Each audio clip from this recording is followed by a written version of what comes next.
Welcome to the Breakout Growth Podcast, where Sean Ellis and Ethan Garr interview leaders from the world's fastest-growing companies to get to the heart of what's really driving their growth. And now, here are your hosts, Sean Ellis and Ethan Garr. In this week's episode of the Breakout Growth Podcast, Ethan Garr and I chat with Rajesh Jain, founder and managing director of Netcore Cloud, a full-stack growth platform for marketers, product, and growth managers.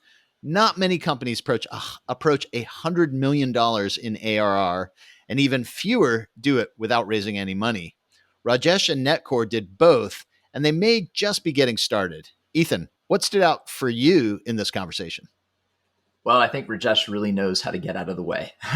We've chatted with some amazing founders, and for the most part, they've been the CEOs of their organization. But I'm always amazed when we hear about founders who've had enough self-awareness and humility, really, to step aside and let others lead. Rajesh understood that what he's good at, what he's passionate about. And there was this moment when he knew that to serve the company best and to give Netcore its best chance for breakout growth success, he was going to have to put someone else in the CEO spot and let them operationalize growth. Yeah, it can be really hard for a founder to put their egos and pride aside. And for Rajesh, I think the risk increased because he was really successful early in his career. Yeah. He sold his first company for $100 million in cash.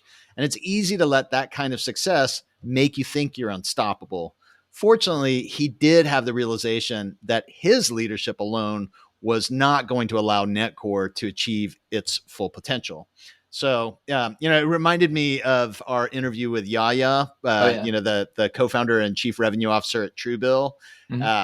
When Yaya started with the business, he was the CEO, but he stepped aside so that his brother Haroon could assume the CEO spot. And it was all about recognizing what was right for the business at the time. Yeah, that was a really great interview as well. And I think it's a lesson. This is a lesson for our listeners that goes beyond just the C-suite, whether it's recognizing that your sweet spot is early stage startups or realizing that you have particular strengths or weaknesses that make you better suited for one role versus another. I think it's just super important to, occasionally just take a step back and try to, as dispassionately as possible, take stock of who you are and what you're good at, and then adjust accordingly. Yeah, for sure. And, it was really interesting to talk about that, but that was just one of the many things that we discussed that were interesting. Yeah. And, Rajesh has set himself up as a thought leader for his organization and for the larger world of growth. And he's provided some really great tips to latch on to, from learning, a couple of things that really stood out. Like one, learning what he called the customer vocabulary. Yeah. I thought that was super cool. And then another thing that's super important, probably for all startups, not allowing you to have a habit of making losses in the business. Yeah. That's, it's natural for a startup in the beginning to have those losses, but because he's self-funded, they built that discipline in early. So there was just a lot of things that contributed to a thoughtful discussion. Yeah, I enjoyed this one. And I think it's been neat. Like the last few weeks and months, we've been bouncing around with all these different personalities, some type A leaders, and then people like Rajesh, who they just sort of bring a calm thoughtfulness to their approach to growth. And I think it helps our audience. It helps you and I really get, this broad picture of the inner workings of how growth works across the spectrum. Yeah. And there isn't one right way to approach this. And hopefully we're helping all of you out there to find inspiration for your journey. So should we get to it, Ethan? Yeah, let's do it. Hey, Rajesh, welcome to the Breakout Growth Podcast. Thank you very much, Sean. Glad to be on your program. Yeah, we're excited to have you. So I'm joined by my co-host, Ethan Garr. Hey, Ethan. Hey, Sean. Hey, Rajesh. Good to see both of you. Hi, Ethan. Yeah, so we're recording this on Memorial Day here, and of course, Ethan and I we scheduled it without even recognizing what day of the week was. But fortunately, I don't think either of us had any big trips planned. So this it just lets our audience know just how committed we are to this podcast. Absolutely. So I'm sure that we've got some listeners who are familiar with Netcore, but there's probably a lot of listeners who aren't. So in India, I understand that you have 75% market share, and but still, that doesn't necessarily explain what Netcore Cloud is. So can you give us Sure. a quick explanation of what it is? Yeah, Sean. So Netcore, like you said, has 75% market share in email in India, and that's one of the things that we do. Mm-hmm. So Netcore can best be described as a company which is a B2C SaaS company, Mm-hmm. essentially a B2B SaaS company for B2C companies. We Okay. help companies with their communications, engagement, product experience solutions for building better relationships with their customers. So, Okay. for the US audience, I think the best way to describe us is we are a little bit of Twilio, where we do SMS and email. Uh, Mm-hmm. we are also a bit of Braze because we do the marketing automation piece. Okay. And then we are a few more things because we also do personalization. We also do product experience, which is nudges to help brands basically help their customers on the contextual walkthroughs and so on. Great. And I'll talk about why we have to do so many things in India later on. I'm sure we'll get to that. Sounds good. So, and then what about the markets that you serve? Is it mostly India, or have you spread beyond India? So we are in India and many of the emerging markets. They Okay. account for the bulk of our revenues. So Southeast Asia, Middle East, Africa, and over the last couple of years, we've been expanding in US and Europe, and Okay. those are the two areas, two geos really where we see a lot of future growth coming. Yeah, and then am I correct I heard a number that you're doing more than $100 million in ARR? Is that an accurate number? Oh yes, we are close to 100 million as of March this year. Okay, Uh, excellent. and we've built it organically through the years with a few acquisitions, but we've basically we are what I call a proficon, profitable, private, bootstrapped, and highly valuable. So it's one of those rare companies which you find in this space. But yeah, 100 million is where we are. Well, fantastic. That's got to be exciting as a founder from kind of the early days when it's just an idea germinating to be able to see those kinds of numbers is super impressive. So congratulations on that. Yeah, and I Thank know you. It's you. been a wonderful journey. Yeah, I know you. I Yes, sir. read you. You founded the company over 25 years ago, I think. So at the time, Sean and I we were just cutting our teeth at Uproar.com at the early side of the .com boom. Can you tell us a little bit about the backstory, how Netcore Cloud came into existence, and just where how the progression from there to here today? Sure. So I'll start the story a little before Netcore. While you were cutting your teeth at Uproar, I was doing portals directed at the US audience, a company which was India World. So we were India's first internet portals. I'd launched that in '95. After multiple failures upon my return from the US after doing my master's at Columbia to become an entrepreneur in India. And I'd launched India World in early 1995, just around the time Yahoo and eBay had launched. So we're the first from India. We grew to be the largest. We are very small as a company. We were 20 people. My wife and I essentially ran the business. And we were about $1 million in revenue. When in November '99, I got an offer to which I could not say no to. We got an acquisition offer for over $100 million, predominantly all cash. So those were the heady Good days timing. of, oh, I think awesome timing. As Yeah. my investment banker, Merrill Lynch, their founder and CEO, DSP Merrill Lynch in India, said, more important than knowing when to enter a business is knowing when to exit a business. And I I'm think thinking we that got the was an timing easy right. decision. Now, it wasn't for both my wife and me. We had sort of built the business over 5 years, and almost it's you get very attached to it. Right. We'd spend most of our time just working through, and but as Hemendra Kothari, from DSP Merrill Lynch explained to me, said, Rajesh, look, this is an offer you will not get again. You'll have the freedom then to do whatever you want in life. You are a creator. You can come up with new ideas, go out and build new businesses. And sort of that few conversations with him persuaded me to accept the offer. And around that time is when Netcore was born, around 98, just before I had sold. Because India World was all portals. We were doing a little bit of Linux-based servers for enterprises in India. That was the early version of Netcore. And for the first 10 years, we did not grow at all. I mean, we were like doing probably about $200,000 in revenue. I tried a lot of things. I built probably the world's first blog search engine. I built a thin client, thick server solution for countries like India where you could bring down computing costs.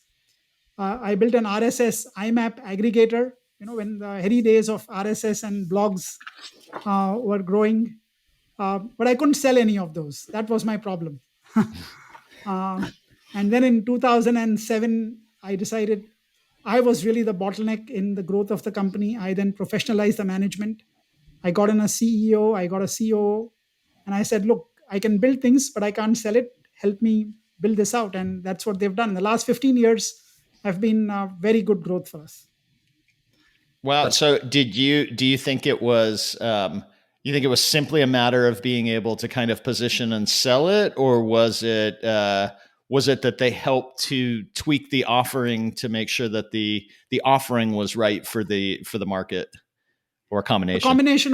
combination of both, Okay. Sean. I think we did some pivots because the excuse me, the Linux based mail server market was just too small in India. But because of some of the experiments that we kept doing, we latched on to enterprise services in India, enterprise software. hmm And then that's when the offering kind of came together. And like, what did it start to look like when you actually knew that you had something people actually wanted? Right. So the first offering that we came up with was enterprise SMS services. So essentially, what we did was mobile was growing in India. Enterprises wanted to interact with their customer base. So we launched SMS services. Shortly after that, given our expertise in email, we came up with email services. So brands were collecting email IDs, and they came to us and said, "Look, you know how to do email very well, and what we want you to do is basically help us send out mass mails to our customers, a bulk mailing, what we called at that time." And that those two became our initial offerings, and they have both stayed till now. They are very, very profitable hmm business lines for us. And so that was around 2008 9.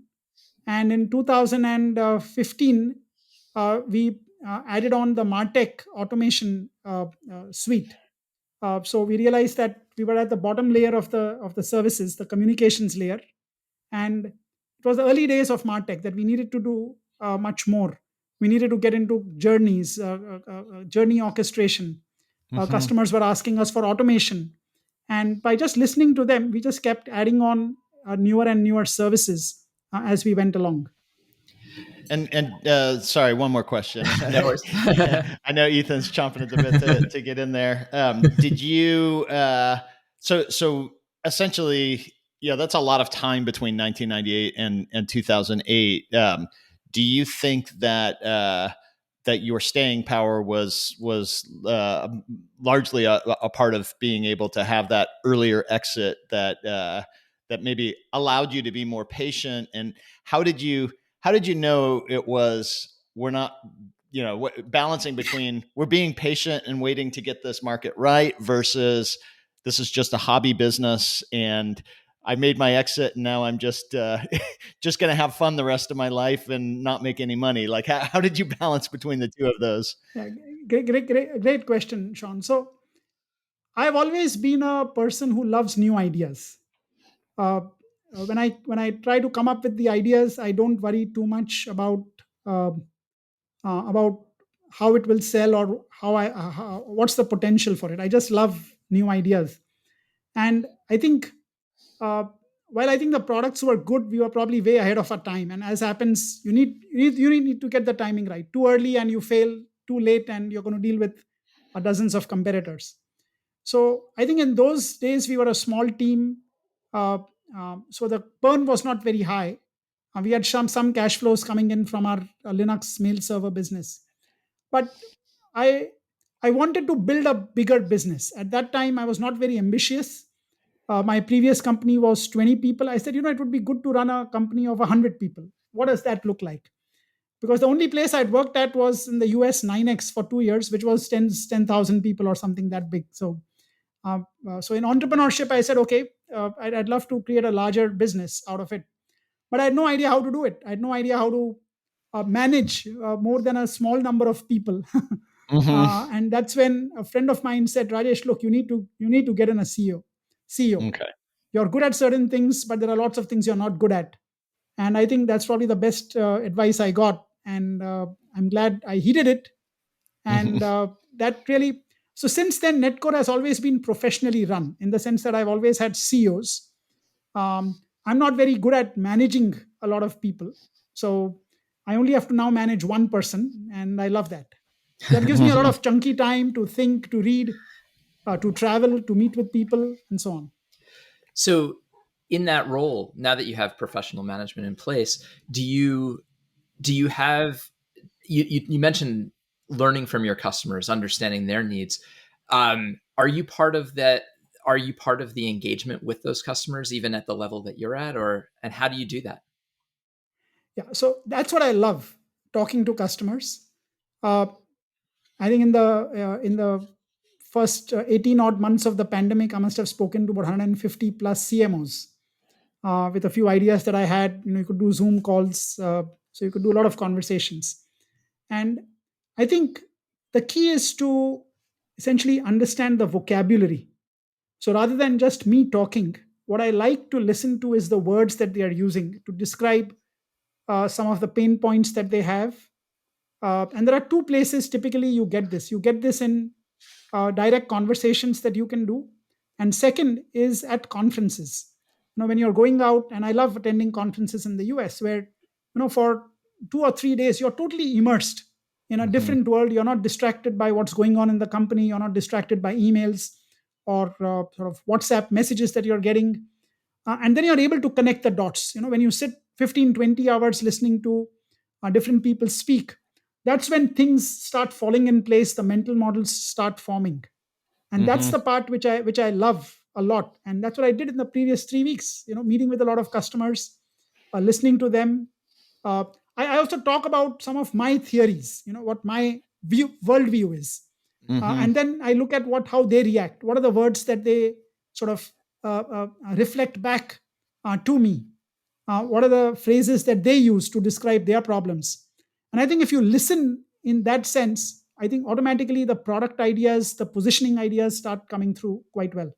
Yeah, it's amazing that I think so many people look at conferences and look at it purely from the view of how many leads, how much time and money was the ROI there, and for me, by far, what you've said is being able to immerse yourself in Absolutely. customers, and I the number of times where I've spent 2 or 3 days totally hours and hours, and then going out at night and having drinks and dinner and then back on the next day, and you're exhausted by the end, but just somehow the pieces start falling together and you start to realize, okay, this is where the business is. And I don't hear that talked about enough, so it's really cool to hear you mention that, because I think that's the by far the biggest value that a conference has to offer. And it's not the same thing just listening to a lot of YouTube videos, Mm-hmm. or even podcasts, because the connections happen when you're, what you like, the word you used, immersion. I think that's what a conference really does. Those 8 hours, 9 hours, when you're just absolutely there, stuck in one place, with no distractions, Mm-hmm. and just listening to the words sort of come by, and then how the mental models start to form in place, how the brain makes the connections. And I think that's the best place for ideas.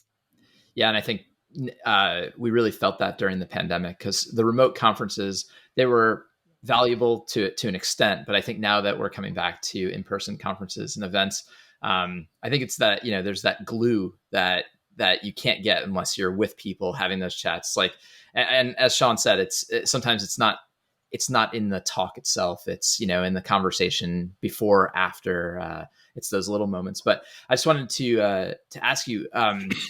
when you come back from conferences or talking to customers, I think I read that your company is close to 1,000 people now. You can confirm that, but what's your method for evangelizing those learnings back into the organization in meaningful ways?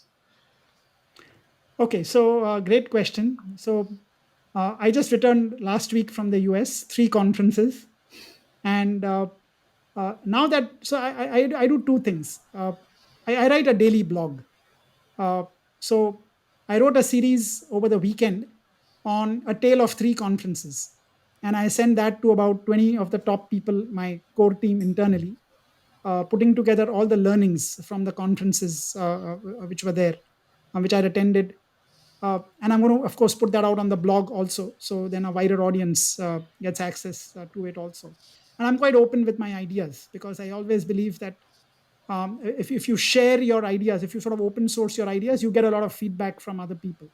Mm-hmm. The second thing is that what I also tend to do is uh, select a few phrases, from some of these conferences, which I then try and distill down repeatedly in one-to-one conversations, in chats in smaller groups of people. That look, these are the themes which are there. This is what tomorrow's world looks like. Because what conferences are doing is giving you a glimpse of the future in some ways. So, like one of the conferences I attended was on blockchain, essentially, permissionless in Palm Beach. It was a new area for me, but the sense I had going in was that crypto and Web3 are going to be very important. And at the conference, I felt the same energy which I used to see in 1995 to 1997, attending the internet conferences in the early days. So you have the extreme believers and you also have the disbelievers. And the believers are really the ones creating the new worlds, imagining tomorrow, what tomorrow is looks like. I mean, as an entrepreneur, really what you're doing is selling a vision of tomorrow because that's really the only thing you have along with your passion. And that's what I try and do internally, is to tell people that, look, this is what the future looks like, and we've got to make some investments in building out, creating some initiatives, creating some experiments, and building out creating a few projects which can help us build out some ideas for tomorrow's world. Mm-hmm. So I want to take it back to something you said earlier about when you brought in the CEO and that was kind of when the pieces started to come together. What specifically did that CEO do differently from how you had been approaching things? And why do you think those things made the difference? So I think Abhijit Saxena, who was our first CEO, was very different from me. So I was the sort of tinkerer, creator, thinker. Abhijit was the pure business guy. He came in saying, Rajesh, we need to create a discipline on sales. Need to set up processes. We need to create weekly sales reviews. We never had that. So my approach was to meet with people and say, okay, you sold so much last week. Okay, you must have done your best efforts. Thank you. Very good. And Abhijit said, nothing like nothing doing. We need to set targets. We need to hold people accountable. We need to set up processes. We need to be meeting customers a lot more to understand what do they want, rather than you sitting and deciding what is the thing that they should be having. So he brought in this whole sort of a complementary skill sets to me, which I think made all the difference in laying the sort of first foundations for Netcore. He was complemented by a CEO who brought in the operational discipline. So we had no project management. I mean, think about it. The largest team that I had run earlier was 20 people.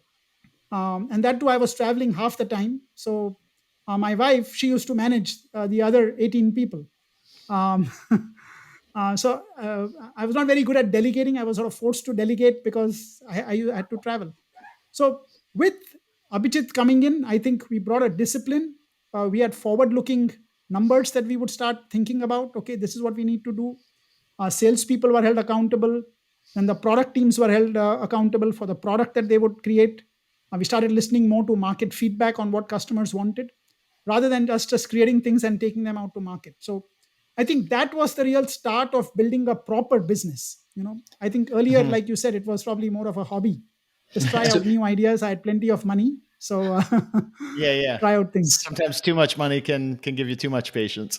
Go ahead, Yep. Ethan. I was going to say, really about my question is really about timing. Then it sounds like that was a slow process before you decided to bring in that professional team, as you described. With the benefit of hindsight, when is the right time for companies to think about bringing in? I mean, I'm guessing that would not have worked on day one, but it worked on 10 years later. Now that you look back, when is the right time for companies to do that? I think it's important for the founder to understand one's his or her limitations. Um, and I think the mistake I made, Ethan, was that because I was successful once, I thought I had the Midas touch. I thought that whatever I would do would basically just sell itself. In India world, I came up with a set of ideas, portals which Indians globally loved. It was a B2C business primarily. We also used to do websites for Indian companies, and I was early. So I had the advantage of basically being the first, the pioneer. But then I think the right time is really when you realize that what you're doing is not taking the business forward. Okay, so in hindsight, when I look back, we stagnated for too long. We probably lost 4 or 5 years because I think of my sort of hubris. That I thought I could do no wrong. I was very successful, even though I'd failed earlier in my ventures before India World. But I thought after India World, I could do no wrong. And now, when I look back at my life of 30 years as an entrepreneur, I've probably got two successes and 30 plus failures. Um, uh, um, it's easy to sort of look back and reflect, but uh, at that time, I really thought I could not fail. I think that was probably my mistake. Mm-hmm.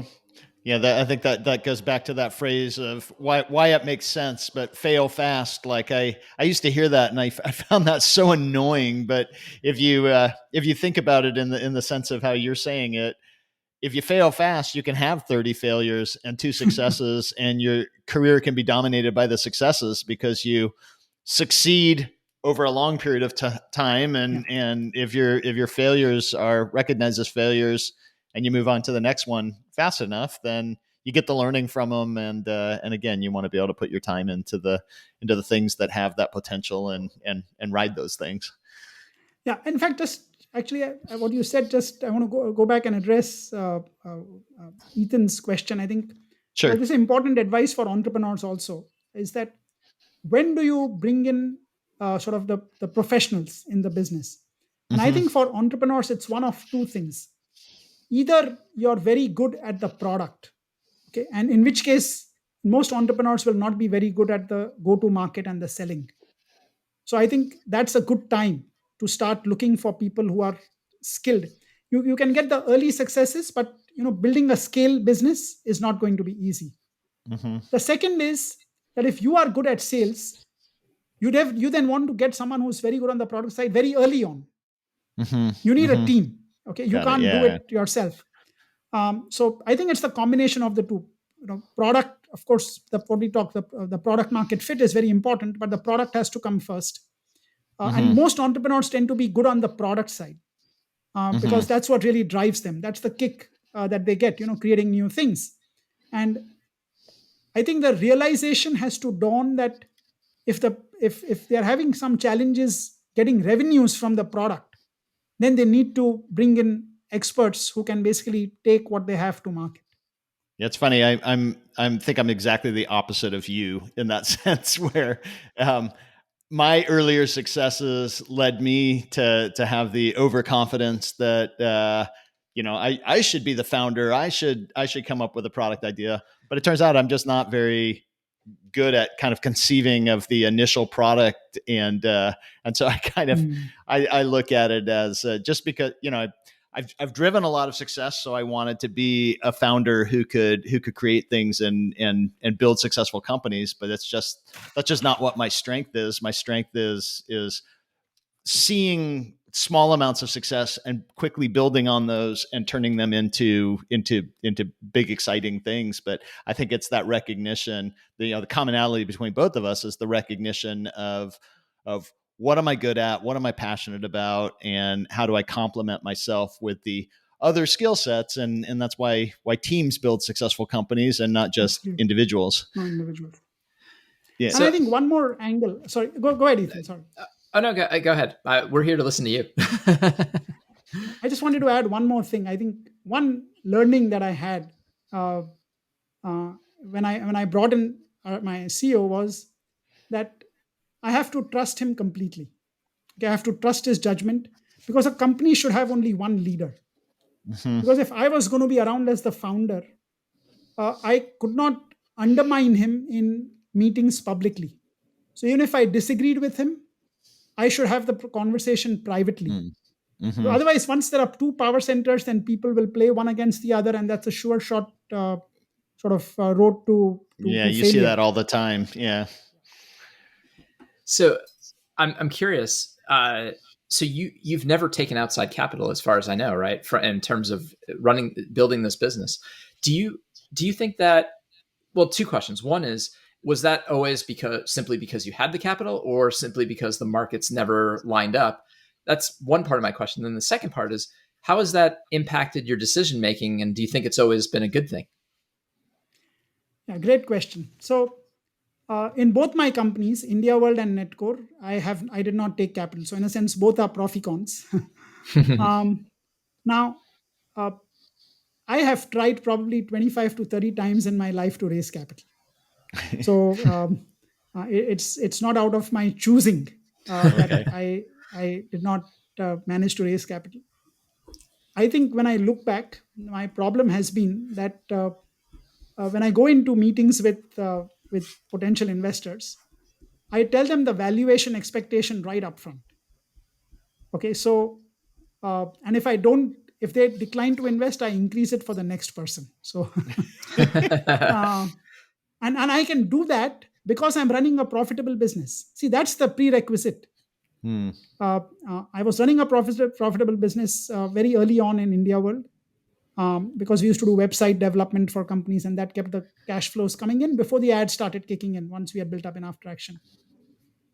And uh, I think what I've found is that conversations with VCs and more recently Ps have been a great help in building Netcore, because you're dealing with some of the smartest people on the other side who are telling you in about an hour or two everything that's wrong with your business. Mm-hmm. So what I would do is, after those conversations, I'd say, okay, so these are the problems. Now I've got to go fix them. So it was like free consulting, which happened. I mean, you got very smart guys, right? I mean, they're looking at your Sure. numbers in a way which is very different from the way you're doing it. They're telling you really why you should not be worth what you are asking for. um, so, so yeah. So to answer your first question, Ethan, I think I've always tried. Even now, we keep trying. But I have the confidence that I will not compromise on my valuation, because I am profitable. I can afford to, and it's not outrageous expectations. It's fair market valuation most of the time, which I've asked for in my 30 years as an entrepreneur. Now, how has that changed the approach to running a business? And I think this is advice that I got from my father very early on. Sort of when I came back, he was also an entrepreneur, but he never built largish businesses. He was a single person, and in India of 70s and 80s and 90s, which was a very different world at that time. But he gave me one piece of advice. He said, "Look, the one thing you should never do in life is to take on debt." Okay, so for me, the sort of venture capital always seemed a little bit like debt. That you have someone else whose money you're building on. Mm-hmm. And he said, if you don't take outside money, okay, you'll never lose sleep. It's essentially, whatever you do, it's your destiny, it's your money which is there. He said, don't lose someone else's money.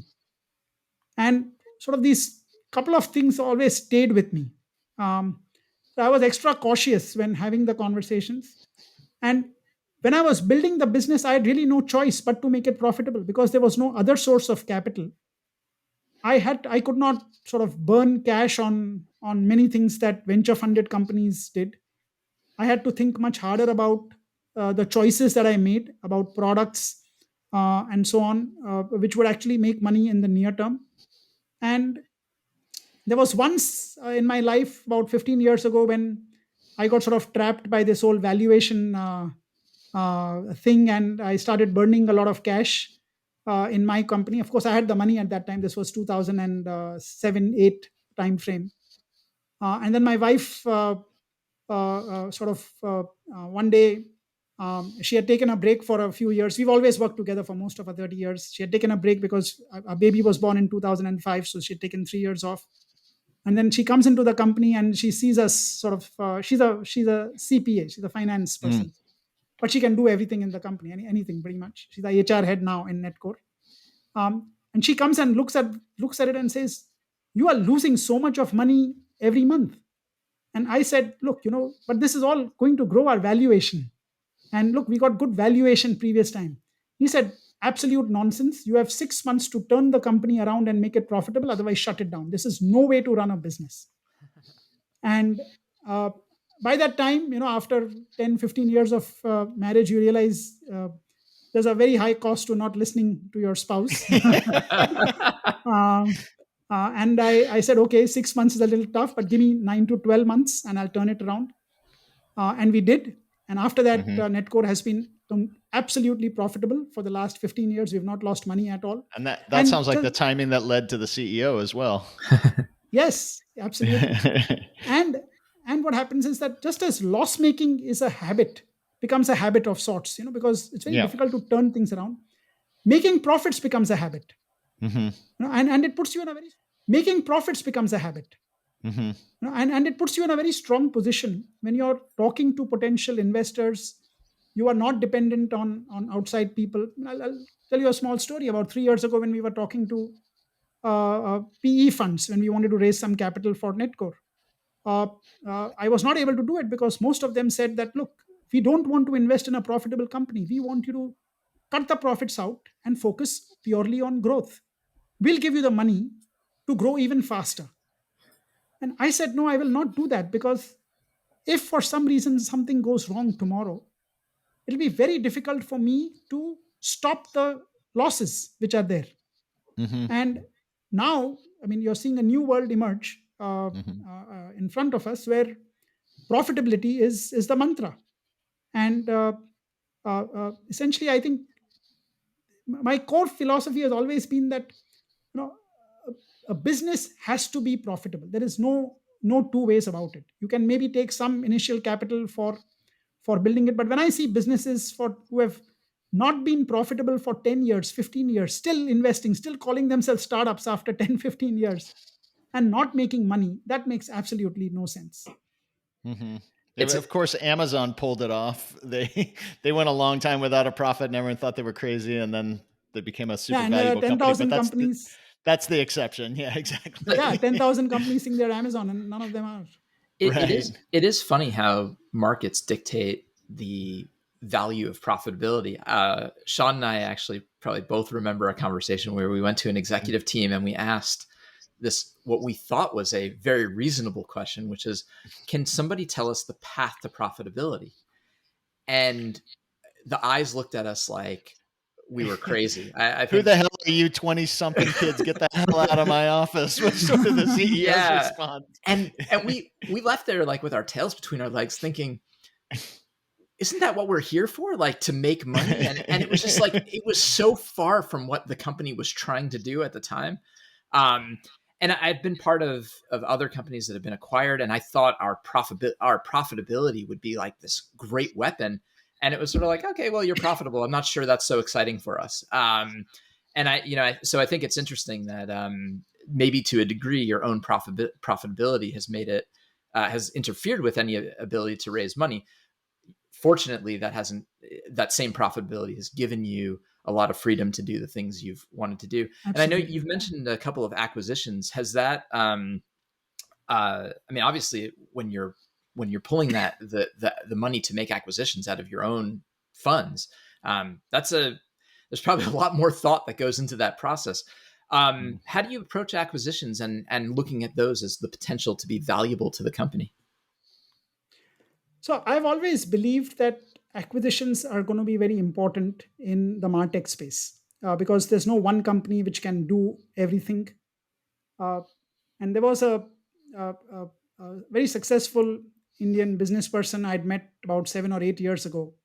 And I'd asked him, I said, he was running a very large company, very successful. And I said, so what is it that you have learned which has helped you build such a big company over a number of years? And he said, acquisitions done at the right time for the right price. And he said the best company in this space is a US company called Danaher.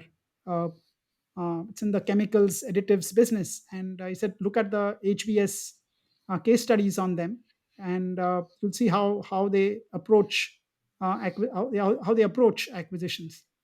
And since then, I've really always believed that for Netcore to be what Jim Collins calls an enduring great company, a built to last company, acquisitions would be a very critical path for us. So we did a couple of tuck-in tech acquisitions, a few over the last 3 years, and most recently, 2 months ago, we made a very big bet.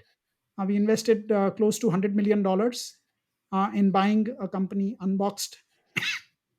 Um, that was about $10 million in ARR, serving US customers. And it's a very complementary business to where we are. What I realized is that for us to build a footprint in the US organically, it would take us a very long time. So acquisitions, which brought us access to US customers, was very important. We also wanted a product that we could cross sell, a complementary product which we could then take to our customers back in India and other emerging markets. And Unboxed, with its presence in search and recommendations, so on-site search, the way you see great search results on Amazon, Yeah. they help other B2C brands deliver fantastic results. And uh, uh, their tech actually becomes a very complementary product when we go out and sell to the email, the marketing automation, and journey orchestration, other components that we have. And that's when we decided that that would be the right acquisition for us. It's a very big and bold bet because, like you said, Ethan, all the money's our own money, which we are investing into this. And then we have to work hard to make it work, to get the two companies to work together. um, and my belief is that there's going to be a lot more that we will do. Consolidation, I think, is going to be part of the martech space because customers are going to demand it. They don't want to work with 5, 10, 15 uh, companies. They want to work with fewer companies. They want to work with integrated tech stacks to get a unified view of their customers. And for that, I think brands like B2C companies, like B2B companies like us in the martech space, will have to look at either building organically the full stack, which is very hard, or look at acquisitions to be able to offer fuller solutions to the end customers. So Rajesh, I wanted to kind of bring together sort of the strengths that I see from you and founders in general, and from a great operating CEO, and try to kind of get a picture of how it fits together. So in my view, I think a founder tends to be able to really articulate a vision well, and kind of get people excited about, they're just visionary. They tap into the emotions of day-to-day execution. When you look at the looks like we might have lost Ethan for a second. Hopefully he'll be back. But when you look at the strengths that you bring and your CEO, how do you manage between kind of the very hit numbers, automate, all the kind of predictability side with context and vision, and reconcile between those? So Kalpit, who's our current CEO, he's our third CEO. He's very focused on execution. So he's been with Netcore right from day one, and he's done an amazing. He knows every part of the business. Very focused on the very people's person. Very good on the on getting things done. on the operational side, getting things done. And my strength really is uh, in trying to think about what are the next turns which are going to be there. So I Hmm. have the luxury of chunky time, to spend time reading, talking to a lot of customers, thinking, and I think this combination works very well. It's probably Hmm. not easy in today's time for a CEO to do both those things easily, Hmm. because of course you can have a very good COO which frees up the CEO. Same basic Hmm. idea. Sure. Uh, but I think, And yeah. Sorry, go ahead, Sean. I was just gonna say, but how do you actually bring like context and meaning to the team so they're not just a kind of a piece in a machine, but they get that kind of value from their day to day work and passion that goes into actually believing in the big picture. So I think it's very important to have a sort of shared um, vocabulary, um, to have words which can describe what you want to do, uh, to have a culture that basically also gives freedom to people at the senior levels, at the top levels, to essentially execute. One of the things which I did about a year ago, a year and a half ago, was I did an internal course. I conducted an internal course using all of Jim Collins's writings. So over 7 weeks, we read all of his books and discussed it for an hour and a half every 2 weeks. And I think it was an incredible experience, because what it did was gave us gave us a view of what a built to last companies look like. And I've always thought about this idea of an enduring great company, to borrow again Jim Collins' language. Hmm. But more important, it gave us the vocabulary to talk in meetings together. The genius of the and versus the tyranny of the or, the flywheel, Hmm. uh, the brutal truth or facing the brutal facts, Yeah. the 20-mile march, like I described Netcore's journey. Yep. And suddenly, for a lot of people, what worked was that what I used to articulate many of these concepts, but I was not using the same words. Hmm. I was using a different vocabulary, and that helped brought the team together, saying, okay, this is what sort of Rajesh has been talking about. It's good to see this articulated by others, that you don't have to build a company to sell. um, you can build a company to last. You can make decisions which are on a longer time frame, and that helps. We have to balance our quarterly numbers, even though we are private. I try and ensure that, Hmm. versus keeping the long term view in mind. So it's not just about this or that. You can actually manage, for example, profitability and growth. It's not one or the other. Hmm. So I think there are very good books which really help you um, bring these ideas together. And sometimes I think getting everyone together, discussing some of these things together, I think makes a Hmm. big difference. So, Rajesh, we always like to ask one final question, and that is, what do you feel you understand about growth now that maybe you didn't understand as well a couple of years ago? Hmm. Um, so I think it's two things. Um, One is that many times we are called upon to make sort of binary choices, that you can be this or that. Okay, that like for example, you can either be profitable or you can drive growth.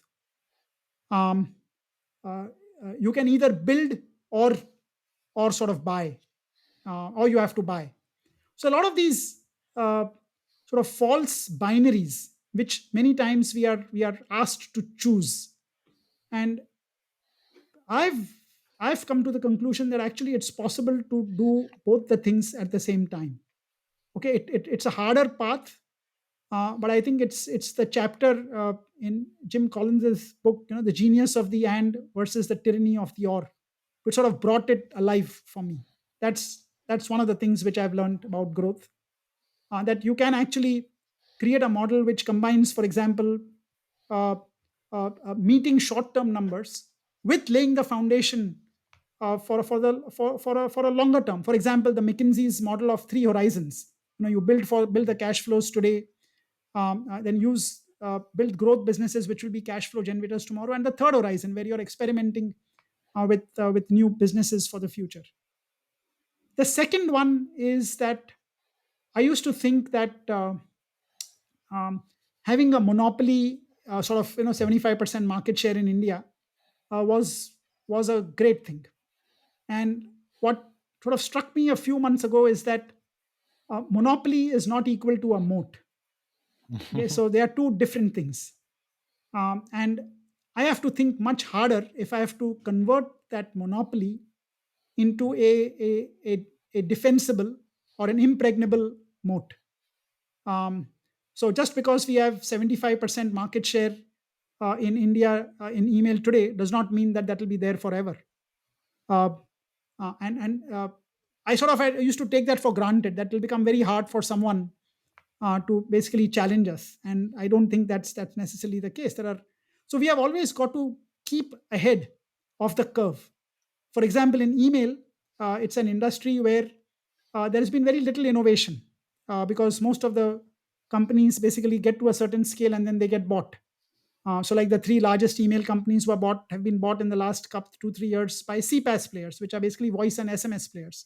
So most innovation has stopped. And I said, look, if we have to build this monopoly and moat, we have to continuously innovate, because it's not just a question of what's happening in email. Email is competing with other channels like SMS, like WhatsApp, like push notifications in the push messaging space.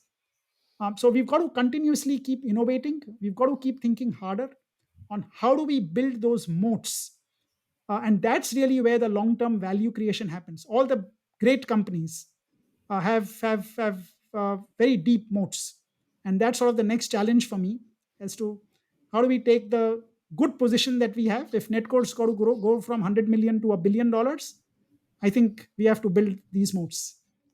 That's great. So one question, you referenced Jim Collins a few times. Do you have a favorite book from Jim Collins? Oh, absolutely. The last book which he wrote, Beyond Entrepreneurship 2.0. It's Okay. not as well known. I think people know, of Yeah, I course, have Good not to read that Great. one. Yeah.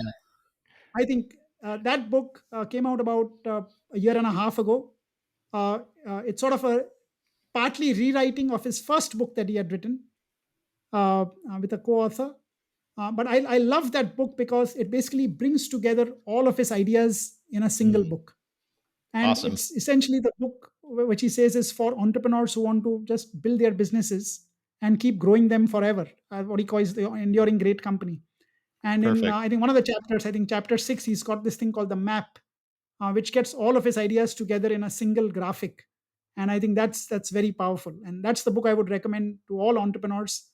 I think to read that with is the their next ease. book I'll be reading for I sure. know. I love Good to Great. Some of his other books haven't like sort of resonated with me as much as Good to Great was just like game changing for me. Yeah. But I'm excited to read this one. It sounds like a good one. Well, Absolutely. we could keep talking forever here, but we better wrap it up. But I appreciate so much you sharing the journey and these incredibly insightful lessons that you've learned along the way. So thank you so much for our time, and for everyone tuning in. Thanks for tuning in. Thanks, everyone. Thank you, Sean. Thank you, Ethan.